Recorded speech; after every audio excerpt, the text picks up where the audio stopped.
Okay, so for those who are pressing their own cheese, Fromaggio or otherwise, I started cheese making about maybe a year and a half ago.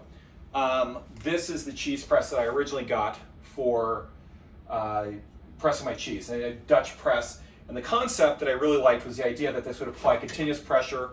They didn't give me a weight, so I just use an empty milk carton, and basically as a fulcrum, it'll push down and press the cheese.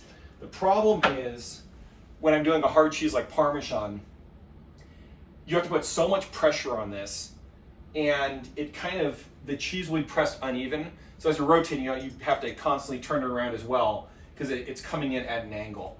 Also, wasn't draining great. The wood here would get warped, and then when it dried out, it would go back to its old form factor. So to swap that out, what I ended up doing was ordering the Fromaggio Cheese Press.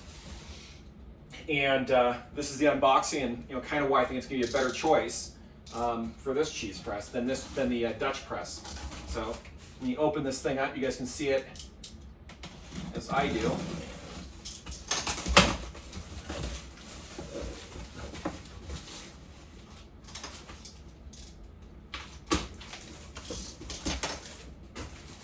Okay.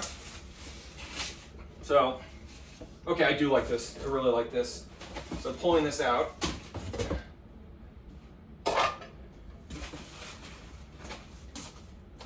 Okay. Empty box. Okay, so what I like about this already is the fact it's all stainless steel. Let me figure, oh, that's just, there we go.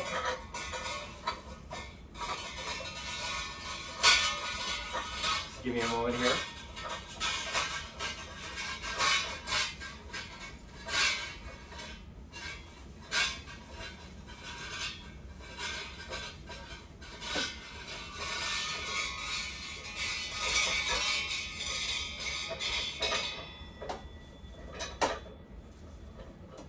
It actually feels pretty sturdy. Pull this guy out. So inside you've got the inner cheese press, or inner bucket, or what have you.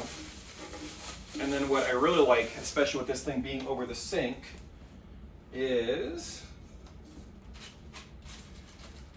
I've got a little tube, which I could probably get more at Home Depot if I wanted to extend this, but the stainless steel is not going to get warped. So on the inside, or outer side, I've got this. Then the inner one, which is perforated. And originally I was going to do one of my cheese molds in here, but I think actually the way this goes in here, I think I'd probably just do my cheese mold in here. And I like that, unlike my other molds, this has perforations on all the sides as well.